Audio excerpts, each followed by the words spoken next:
ఏదో బ్యాచులర్ అని ఇస్తే ఏమిటిది? సార్ అది ఇంట్లో వాళ్ళు ఇంకా డబ్బులు పంపలేదు సార్.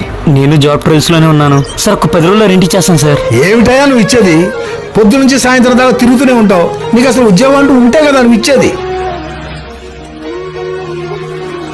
ఇస్తాడులే నాన్న. ఊరుకోరా, ఈ బ్యాచులర్ సంగతి నీకు తెలీదు. నేను బ్యాచిలర్నే కానన్నా. నేను బెంగళూరులో ఉంటున్నానని మాత్రమే మీకు తెలుసు. నేను ఎక్కడ ఉంటున్నాను, ఏం చేస్తున్నానో మీకు తెలియదు కదా నాన్న. అక్కడ నా పరిస్థితి కూడా ఇలానే ఉంటుంది నాన్న. ఉన్న ఊరు వదిలేసి పక్క ఊరికి వెళ్తే ఎన్నో ఇబ్బందులు ఉంటాయి నాన్న. వాళ్ళకి మనం సాయం చేయకపోయినా పర్లేదు, కొంచెం టైం ఇద్దాం నాన్న. బాబు సారీ బాబు, ఆవేశంలో ఏదో అన్నాను. అయ్యో సార్, పెద్దవారు వయసు వచ్చాక రూపాయి సంపాదన ఇంట్లో ఇవ్వకపోతున్న ఊరుకొని రోజులు సార్ ఇవి. మీరు అలా మాట్లాడడంలో తప్పేం లేదు సార్. అర్థం చేసుకున్నందుకు థ్యాంక్ యూ సార్. ఒక 10 రోజుల్లో రెంట్ ఇచ్చేస్తాను.